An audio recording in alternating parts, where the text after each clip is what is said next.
I'm going to do some of my gratitude feathers because it's full moon today, and I tend to do some definite gratitudes that kind of span a little bit longer than just a day. I've got some feathers that we drew from last time. So if you missed that class and you haven't got to watch the replay, it's dead easy to draw a wish feather. And you essentially, you draw your central kind of, oh, Dale told me what they were called and I've forgotten again. I knew I should have written it down. They have a proper posh name, and it's this bit that goes down the middle. And I think I remember that the little bits that stick to them are called barbs. I think I remembered that one. So you draw that bit and you want it to taper off to some kind of a point. And then you can draw whatever shape feather you like, really.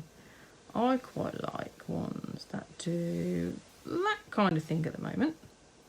And the only thing you need to do is just make sure there's enough here that you would be able to wrap some thread around it. So I'd make that a tiny bit longer.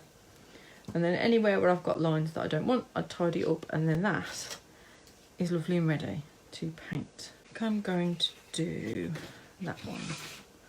I'm actually going to cut it off because it's a little bit long and I'm hitting things on my desk. There we go. And I'm going to start off by writing my gratitudes on in white Posca pen, I think, because I've got quite a few that I would like to pop in there. Here we go, a good old shake. So I'm just going to write along the inside of my feather.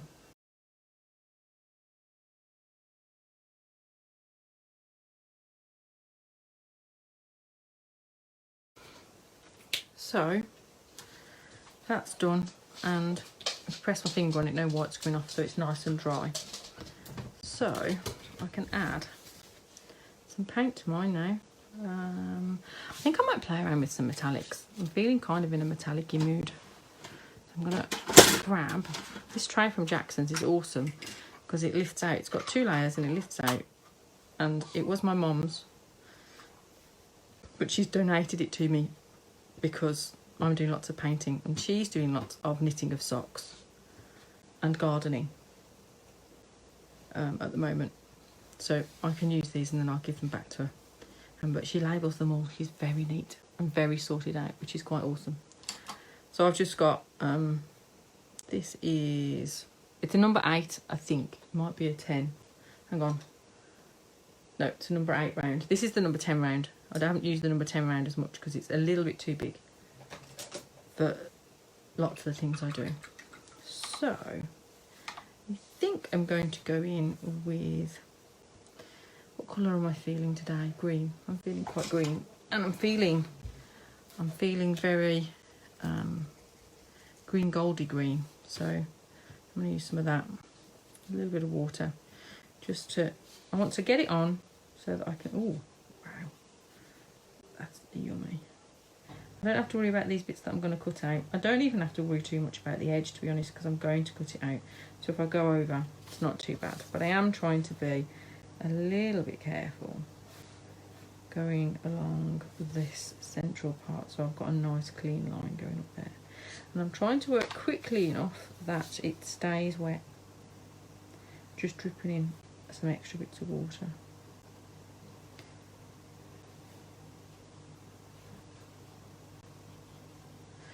In my post today, I was quite excited.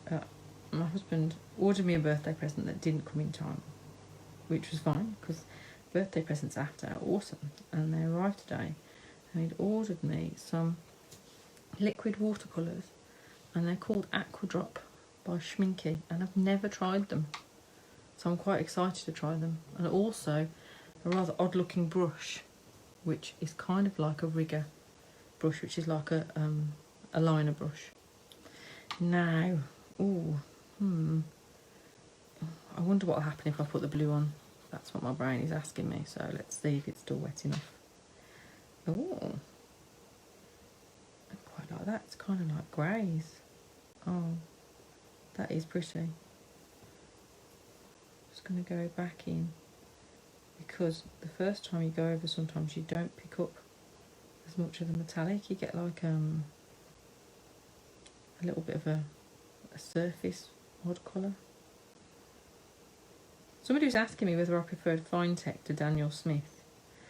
And I said that I thought I preferred Fine Tech because the Daniel Smiths that I've got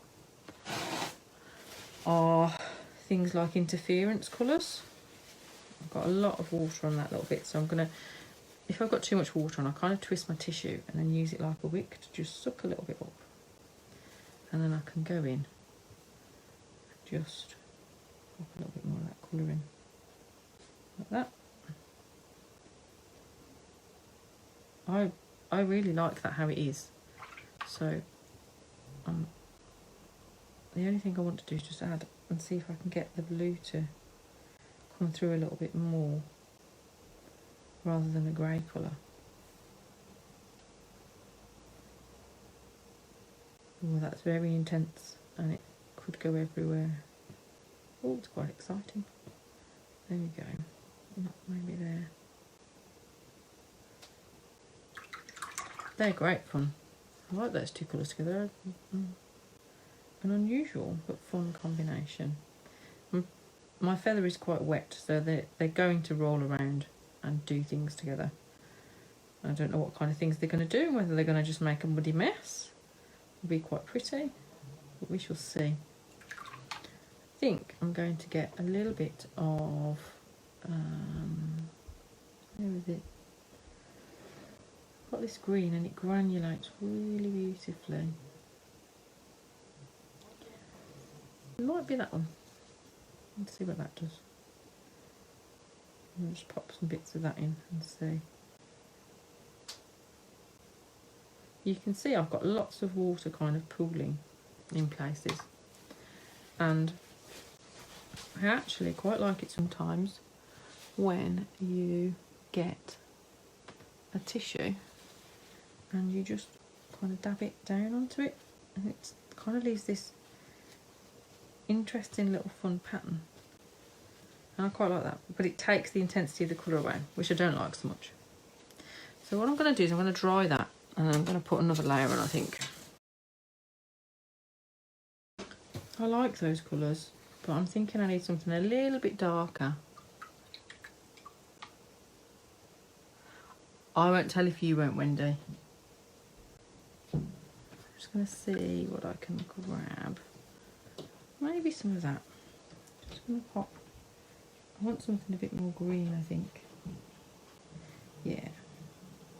And I am sort of glazing. I'm trying not to disturb the layer that's underneath when I'm popping this on.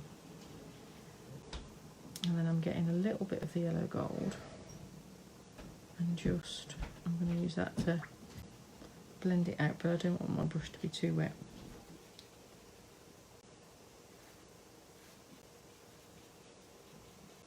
I find it much harder to glaze on top of metallics. Ooh, over here.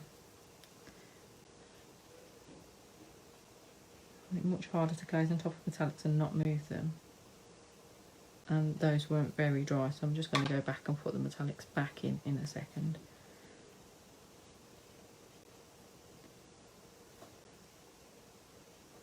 I like that more greeny green. I think it's Cascade green that I'm using.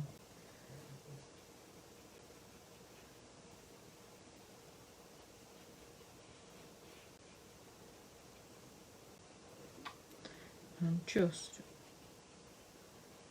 drying off a little bit of the water from my brush so it's not too wet.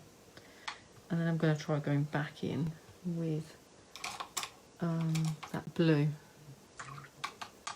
Ooh, pink. Sounds gorgeous. Oh, night shifts are so hard.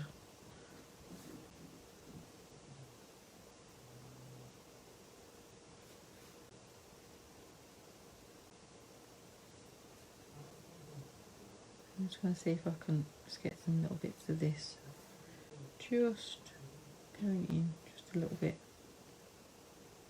Doesn't seem to want to spread this time, which is odd because last time it really did. I've gone from one lot of not so wet to another lot of quite wet. So I'm just drawing little circles really, different sized ones.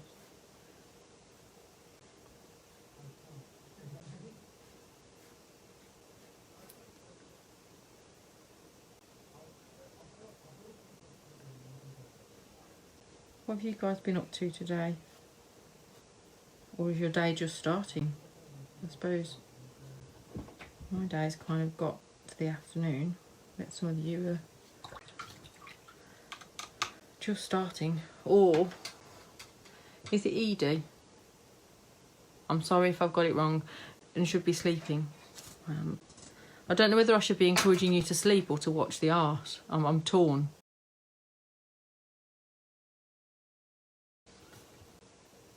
Yeah, I'm liking the sparkle. I think I would quite like to see if I can add in something, maybe circles, something bluey greeny. Let's see.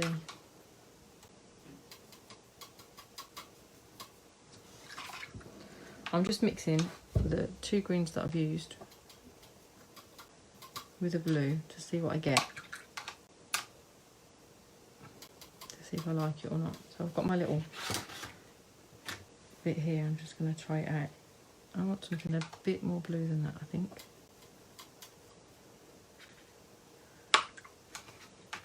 That's quite close, a little bit more blue.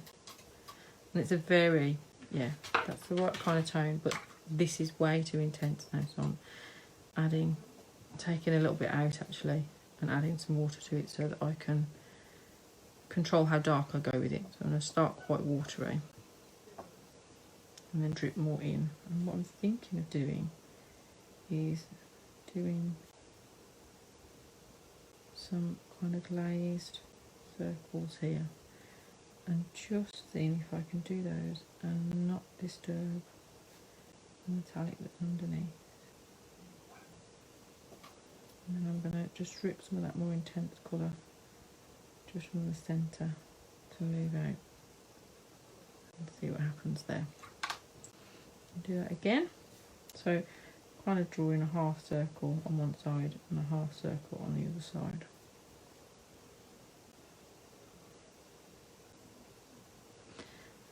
Hi Mum.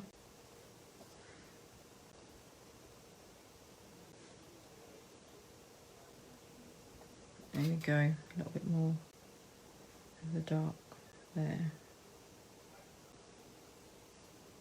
I'm probably going to go into that with some of a different sort of metallic, and then here I want my half circle to become more of a full circle. So again, done it in the watery. I'm just going to drip. My paper's a bit slopey, so I'm altering it if I need to.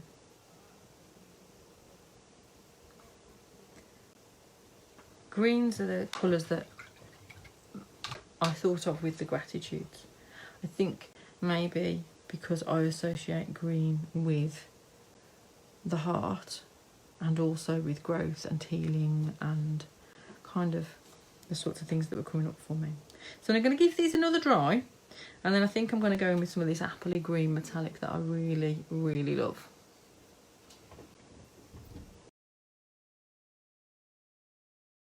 I just need to fix that one a little bit because I blew the paint, so I'm just going to extend it up a little. Do the same on this side so it sort of matches. Okay. And I'm actually going to go over that in this and make it darker again. So I quite like it being quite dark, and again there it's a bit too pale, so I'm just adding another layer so that it's darker. And I love the way you can see little bits of the words just along this edge with the green gold. I do think this is one of those that it's going to look beautiful when it's hanging up with the lights because the sparkle's not going to hang onto it. There you go. So if you didn't catch Tuesdays, I talk you through how to do this in a lot more detail. I really like these fine tap metallics. I have got some Daniel Smith's iridescent, I think they're iridescent, are they? No, interference colours that you can paint on the top. And I quite like those, especially as a kind of a layer on something that's a solid colour to make them sparkle. You might have noticed that I dry the back as well to try and make sure it is dry all the way through. that has got the most lovely purpley blue sparkle when it moves, and I want to try and extend that into these and then add in some of this. So I'm actually going to wet this apple green just so it's ready to go.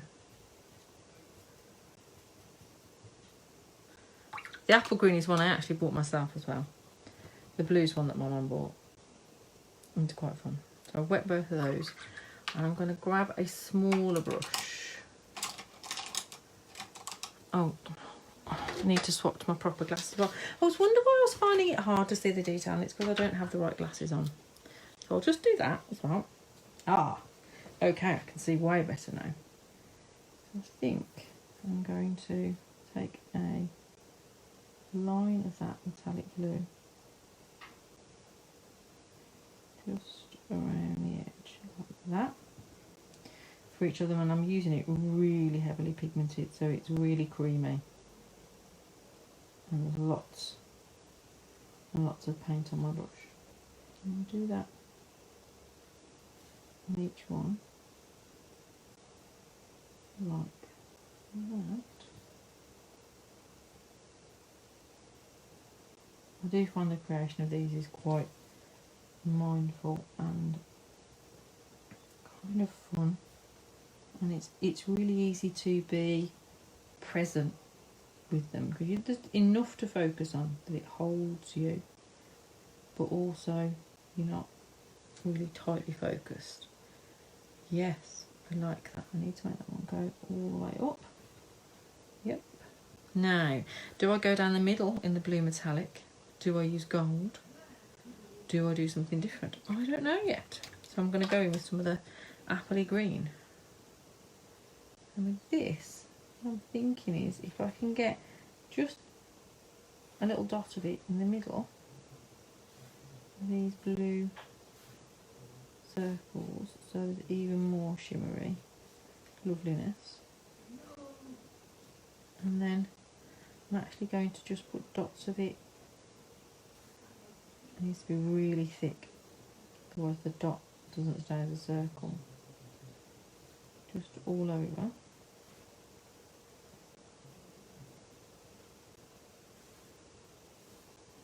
Oh, that's too much liquid. Just literally just touching the tip of the brush. If you can hear any noises that sound a bit crazy, my kids are on Minecraft, on their realm with friends, and they're building of their version of IKEA farms, chicken farms, houses, and whilst they will be happily engaged and all independent and lovely, quiet is a totally different thing. There we go. I'm really liking that. If I tilt that, you might be able to see the kind of sparkle I'm getting. And what I want to do is to go in and put a line of that right next to that blue.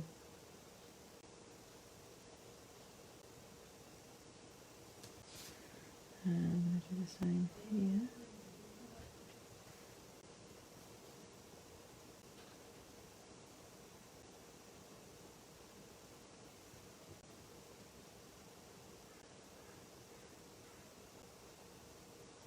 Oh, I heard what I thought was a crow outside, which reminds me, I really want to show you guys my favourite birthday present. So I'm just going to pause for 1 second. I can't actually see the video at the moment. I think I can see the comments. The last one I've got though is Nancy saying that she wants that green. It is a really, it's my favourite colour at the moment. I'm loving it. This, I'm not really one for cuddlies normally, but I really like ravens and crows, and I asked for one for my birthday, and I thought he was going to be about this big. He's enormous and I absolutely love him. So he sits on my desk while I art, but I have to remember to move him up to the high shelf because my dog Sherlock also loves him and wants to eat him a lot. Nancy, I'm just gonna double check and see if you guys are still hearing me.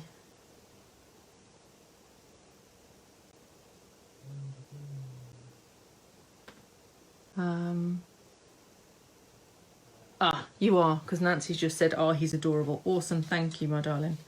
Right, so I'm loving that green on there. I'm really not sure what I want to do about this central stem. I really want to use that blue, but I'm not sure if it's going to cover it. So I think my cunning plan will be to use something like a Payne's Grey. And my Payne's Grey is somewhere over there. She waves that way to the left. And I can't really reach it. So I have to find the one that's similar to Payne's Grey. That's in here. Is it that one? Yeah, that one. I love Winsor & Newton's Payne's Grey. It's like my favourite Payne's Grey, and I have it in a double pan, which is twice the size of these ones, the same size as this bright green one, but I ran out of room for putting it in. And I thought, well, that's okay, because I can put a half pan in when I use up this one, but I haven't quite finished using it up. So I'm going to use that, and then I'm going to hopefully drip some of that blue in to it while it's still wet. So we shall see how that works. Where I've got these little bits of yellow, if I just work my brush a little bit over it, it will re-wet and lift up a little bit. Normally I don't want that to happen, but I do today. The hardest bit of this for me is working quickly enough so that it stays wet. So up to that tip there, that's it. And then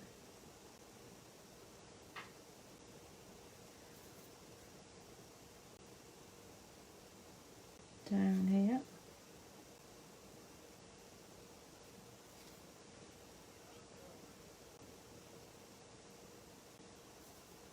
So I'm hoping this will make kind of a base that the metallic will sit on top of. Let's see if that's going to work.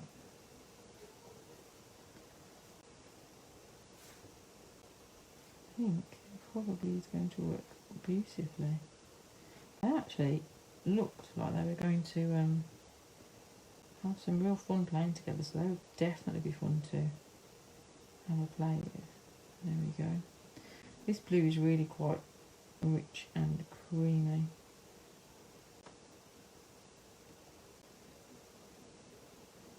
I just find sometimes you have to be careful with metallics that you don't lift them back off again and end up with gaps. So I'm really trying to remember to refill my brush and get it loaded up with colour. Just want to smooth that out there a little bit because it's drawing my eye. Yeah, I think that's going to work beautifully, but I need to dry it again. Awesome, thank you guys. So, thinking that I'm going to have to use the heat gun again. I'm sorry if it's too loud. Yes. Oh, that's starting to look quite delicious and delightful. I think I'm ready to cut it out just to see if there's any more painty bits I want to do or not. So I'm going to go around the main kind of shape first, and then I'll go and cut in the little bits. Oops. Let's see if I can get in there a little bit better. That's better.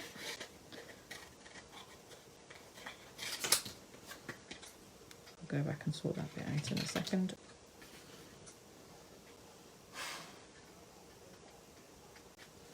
And there we go. And you can see straight away it changes because you lose that kind of messy edge. And this is what I love about doing them like this. This is what's great about doing them with kids actually, is that this bit, when you cut them out, you suddenly create this lovely clean edge without any hassle. I'm really kind of loving how that is looking at the moment. I think I'm going to add my pencil shady lines to it. So any kind of soft B pencil, I'm going to use a 7B. because that's the one I'm loving at the moment, and that's what I use, well, part of what I use this for. I'm just going to go along the edge here, like that. What I'm not sure is, I'm not sure if I need to go down the middle or not. And this is something I do. I do this. I always make a feather at full moon, and then I make all the feathers as I need to. Sometimes I make them on Sunday in the Mindful Watercolours group.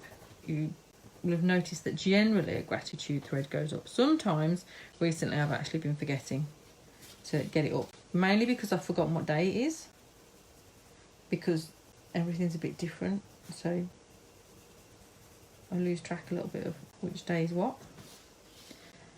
Especially because my husband's working, like obviously normally he's in work every day, and what happens at the moment is they're working in kind of teams that he's organised, so that people are only in contact with a smaller number of people, but also some people, the rest of the time they're working from home. So he's at work on some days, and my brain gets really confused thinking that the day when he's gone to work was a Monday, and then I get confused for the rest of the week. It doesn't take much to confuse me then. But then he's constantly answering emails and doing stuff from home.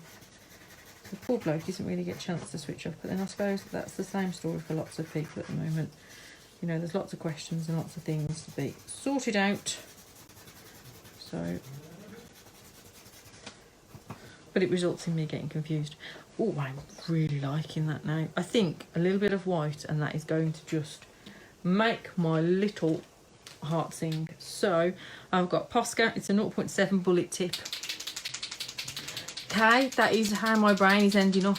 That it was Sunday, or was it Friday? Yesterday, I was sat on the sofa and I shot up and went, oh no, I've forgotten to send the email to the exam people, and I have to send it by 4 o'clock today with our decision. And Rich said, I thought that was on Thursday. I was like, yeah, Thursday, today. No, today's Wednesday. So daft. But today it did get sent off, and hopefully, I'm very, very much hoping that that particular thing will just be done and work out okay. Anyway, so yes, it is a bit weird and confusing. Oh, I'm a bit in love with my feather, I'm going to be honest, guys. It's sparkly and it's got those lovely shadowy bits and the grungy edge that I love. And it has the apple metallic.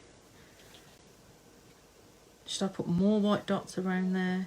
I think maybe I should. Because, you know, can there ever be too many white dots?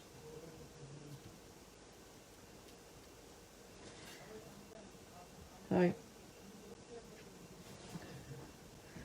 I need to sort out the mandala lesson that I did that was epically long and quite awesome. What people are producing using it, and actually get it up for sale on Etsy. But I don't know. My mojo for doing that isn't quite with me today, so I'm hoping it will be with me tomorrow, and I'll get it done then. It's really odd, just as we start painting May, I also have to start thinking about what we're going to do for June's class, to have enough time to get it filmed and edited and create the PDF and anything else that needs to go along with it. So I'm pondering that too. But then I have lots of other ideas that are really quite cool. I'm really liking that. I don't know whether I want to put anything down that central bit. I think I quite like it how it is. What do you guys reckon?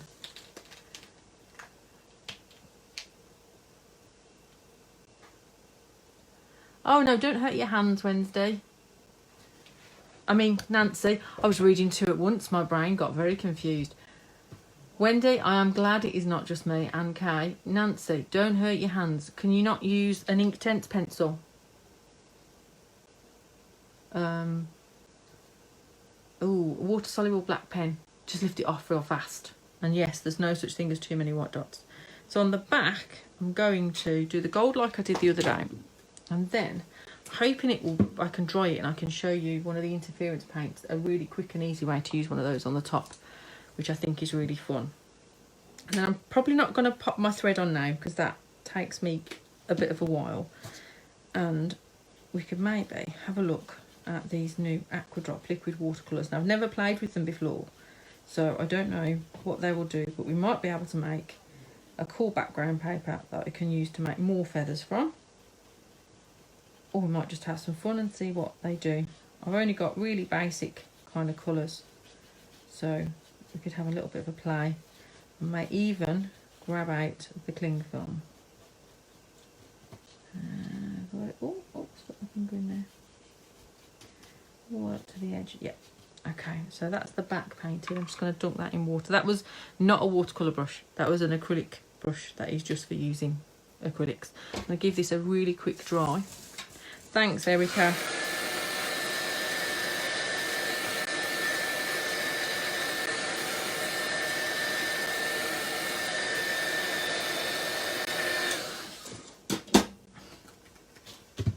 Yes, so these are the interference watercolours, and what is that?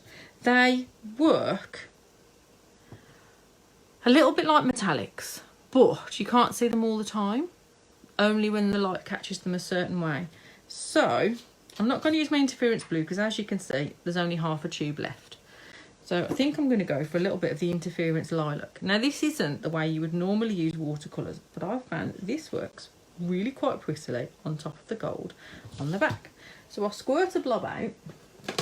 Normally I use that scrubby brush, but I've made it wet. Let's see if I can clean it off and dry it really fast, because I don't want it to be too wet, just a little bit of water on it.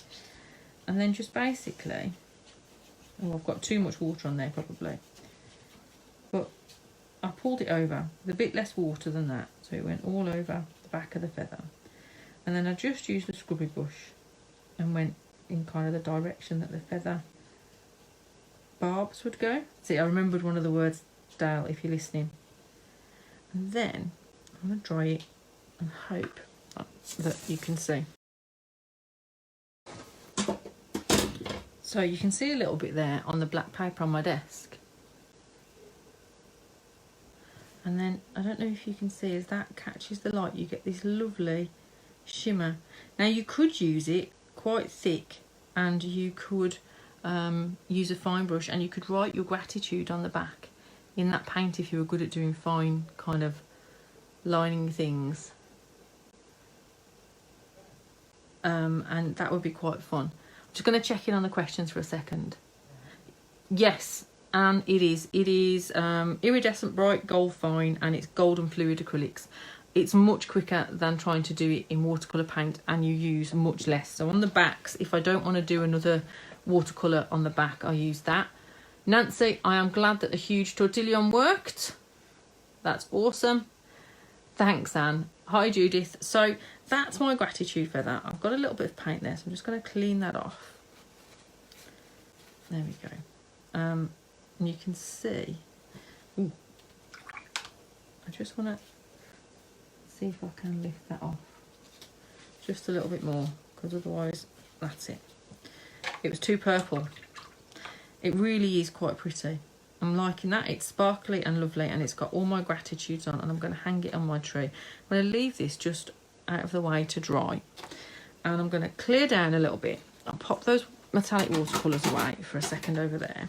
Move the interference paints, get rid of my little scrap piece, pop away my pencil. Thank you, Wendy. I think it turned out really beautifully. I find that actually sometimes just following my intuitive colours makes a big difference. Yeah, I think the thing with these is that when you're doing them, when you've got the watercolour layer on, it can look a bit messy, or just you kind of think, oh, it's pretty, but it's, you know, it's not quite. But once you cut them out and you do that shading and the little bits of detail, it really makes them. Now, you don't have to hang these. You can you could glue them. You could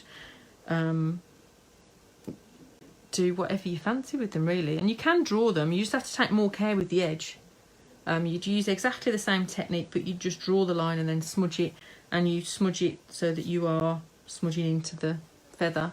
So you just take a little bit more care with the edge. I just like the fact that cutting them out means that it can be a much quicker process for me.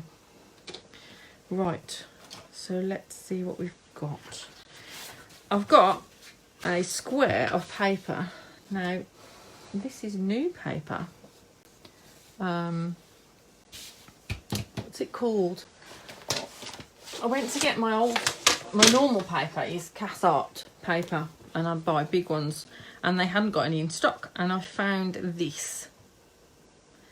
It is Zila, or yeah, well, I'd say Zila. It's cold press. It's 300 GSM, so it should do the job. So I've been playing around with that. So I've cut out an 8 by 8 inch square, because that's what works and fits in that little book that I showed you at the start.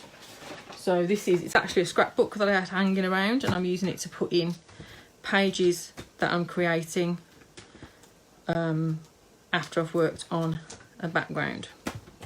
So, as we've got 15 minutes before I have to go and cook tea and all that kind of stuff, I thought maybe we could have a little play with these, because they are new and they arrived today. My late little birthday present. So they're liquid watercolours,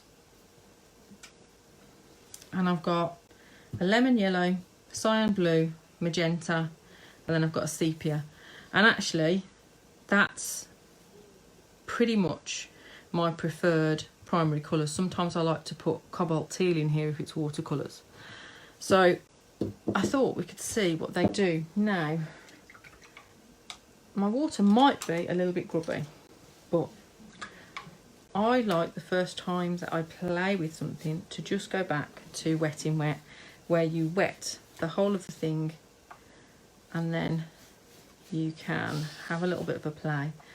And the fun with using liquid watercolours and stuff like this is that we might get to do some things like drips and all kinds of fun things. Now my paper will curve up, and that's okay. I just use the end of the brush to poke it back down again. I'm interested to see if salt works with them as well, because I've never really tried salt with liquid watercolours. So I've got a pot. This is just table salt, fine salt. I've also got a little rock salt grinder that I can use. So I've grabbed those out, and I'm just literally give them a shake, because generally you need to. I'm making clacky noises, and I'm just going to see what happens when you drip them. And I'm just going to put a drop. Let's use the other end, not the brush end. This is where I see if I've got...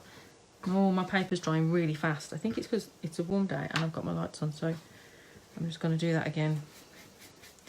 You want it to be like a little bit shiny but not dribbly. So when you tilt it, you should see a shine, but the water shouldn't move and roll down your piece of paper. Generally, that's what I find works best for me. So we'll try that again.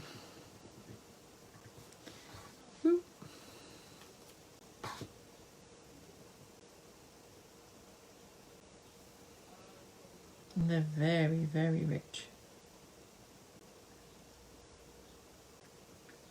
They're not moving a lot, so maybe they can take more water. Let's see.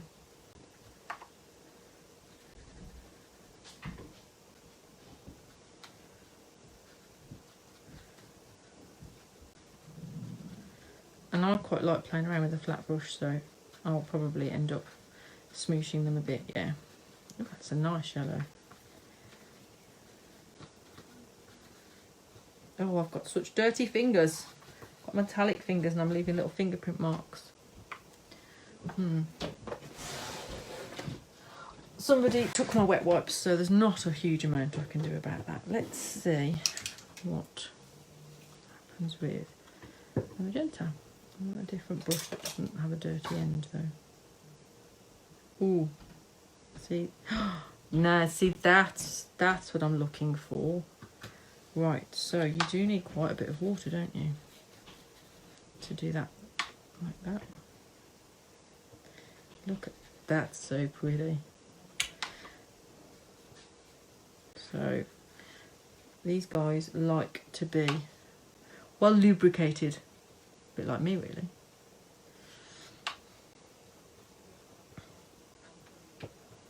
That's very pretty. Okay, so let's see what the blue does.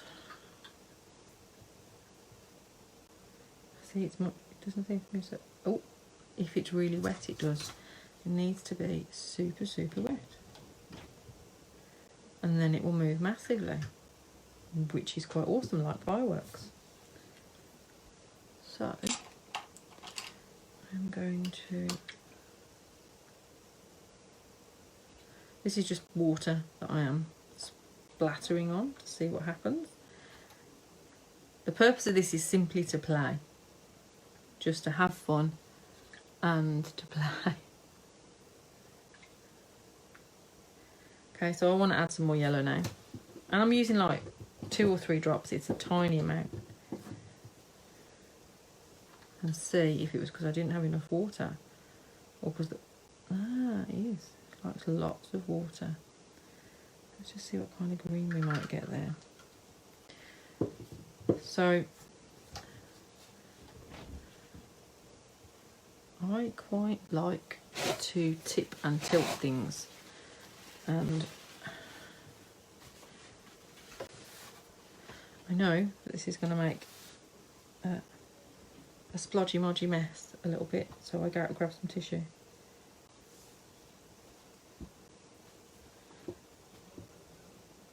Need to tilt that more. I'm actually going to grab a tiny bit of water on the brush. I'm just going to plop it where that yellow is, because I just want it to move a little bit. Let's see. Oh yeah, I love dribbles. Dribbles are so much fun.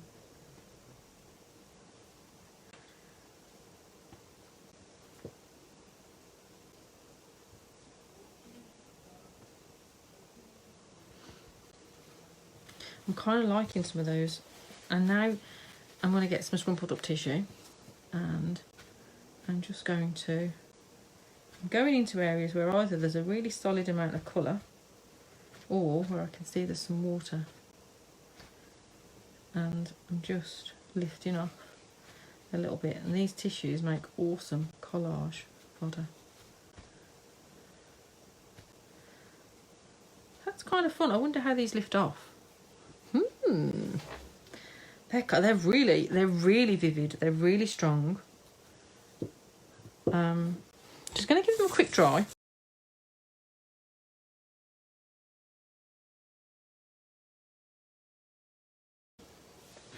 Yeah, they do.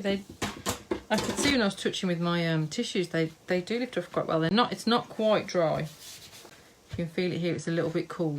It is quite dry up there. They still are quite intense. And I kind of wonder if I can get away with re-wetting it. Let's see. Just seeing how much colour gets picked up. This is how I play with new paints. And it tends to be, it's not necessarily pretty, whatever I make the first time, but I learn lots about how they mix and how they move and how much drying they need. I do swatch them as well, but I tend to want to leap in and do as well. Yeah, when they get wet again, they're really still intense, and they still move a lot. So let's see if we can add in a little bit more of that yellow, which I really like, and another splodge of that pink down here would be lovely. The pink really does move a lot.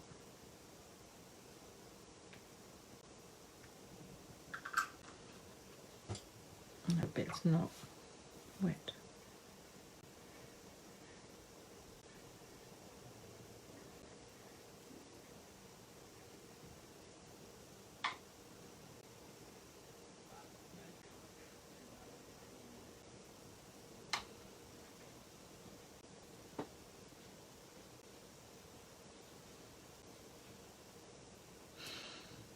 Yes, they are going to be quite fun, I think. Let's pop the What happens if I do that? Oh, fun things. And a little goes a very long way, I think. Yeah. So I wanted to see how they worked with salt, but I'm also interested to see how they glaze. So I'm going to actually flick some water on. So I love it when you get those patterns from water that goes on top. I also like the way water makes it all move. And I'm going to grab maybe a little bit of white gouache and see how that plays with it for splattering. And this is titanium white, and it's just an artesian. It's a really, oops, knocked my drink over. Excuse me just one moment while I stick a tissue on it and save the watercolour paper, because that's important. There we go. I just want to make it kind of watery enough that it will splatter.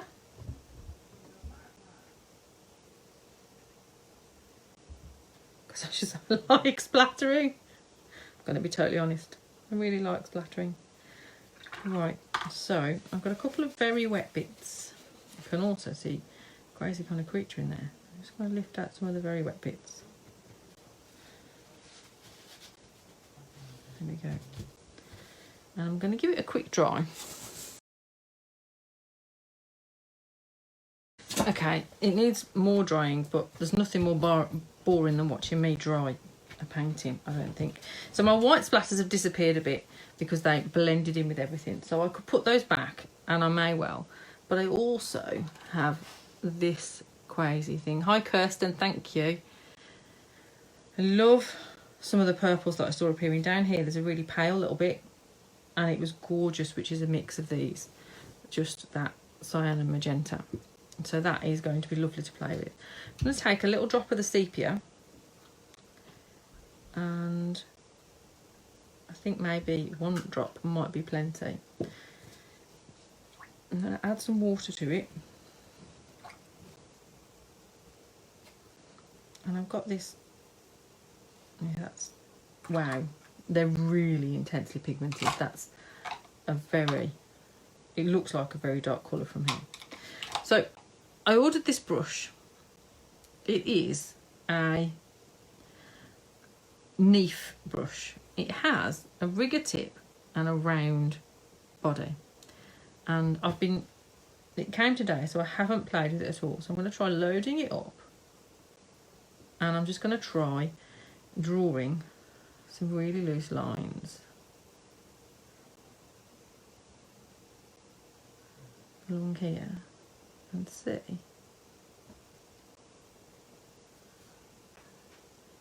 how the brush is. And I'm just twizzling it.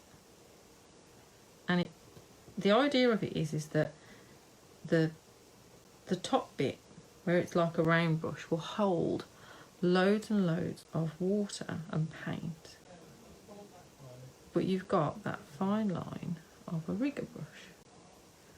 What I'm thinking is that I could use this page to record some gratitudes in if I wanted to, or I could use it to act as a journal page, or I could just make patterns in each of these lines and kind of go down a tangling route. But the fact that they're a little bit uneven as well, I really like. So I'm just having a little play with this brush. You can get incredibly smooth, incredibly fine lines from it, which is really fun. I never really made friends with a rigger brush before, but I think I could be friends with this brush. And especially considering it's still a number 8, so that's quite a big brush. I wish they did it in a 4 or a 6.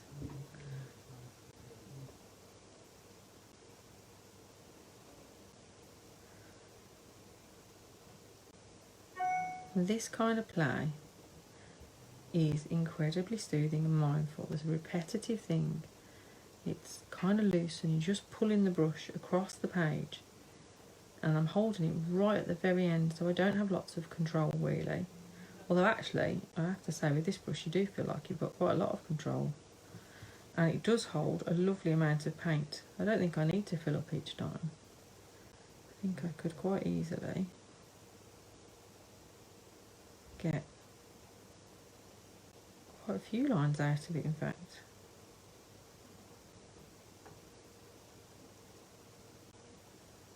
And I'm just going to go back in anywhere where I see a bigger gap. And this is a technique I used to create a couple of spreads in my journal. One was a gratitude page, one was a whoop page, one was a page I just filled with patterns. I really like this brush. I mean, I'm going to be honest with you, I thought I was buying a set of 3 brushes for how much it cost, because I saw a picture of 3 brushes and didn't read properly, but it was too late once I pressed go, and it was with my birthday money from my mum. So Mum, thank you for this brush, it is quite awesome, and I never would have paid that much for a brush if I'd have realised. You know, I just wouldn't, because I'm a bit hard on my brushes, so I will look after it. I'm really liking this kind of lines and the fun there. What my inclination would be, if it wasn't for the fact that we'd gone past our hour, would be to now go into these gaps and start painting them, maybe with some of those liquid watercolours watered down like this sepia, maybe with some metallic paints, maybe even just going in and putting in some fine liner patterns. Now, I normally use black fine liners, but over here somewhere, if I haven't eaten them, I have got some of these lovely, there's one of them. They're Unipin fine liners, and you can get them in a dark grey and a light grey, and they would be really fantastic to play with on here, I think. But I can only see one of them at the moment. So I really love that brush. It is, I'll tell you, what does it say? It's Alvaro Castagnet, and I am literally saying that how it's spelt. Castagnet. That will not be how you say it. A Neef. Number 8, and that is my husband coming home from work. So I hope you have had fun. I hope you enjoyed painting our feather together, and that you've enjoyed creating your things, and I can't wait to get into the thread and see what you have been doing. Thank you so much for arting with me. I am going to literally run off now because Dad is home and everybody wants to say hi. Thank you so much, guys. If you've got any questions or you've got anything you want to ask, pop it up in the group and tag me, and I will answer them to the best of my ability. I'm thinking that next Tuesday, 7 till 8, we'll do another live, and we will maybe look at how I might create a creature, and I'll talk you through that process. And then maybe we'll do another one on Thursday with a paint along and use one of the colouring page pictures, or maybe a loose mandala on Thursday if you fancy. Let me know what you'd like. Thank you ever so much for joining me. Big loves, and I'll see you soon.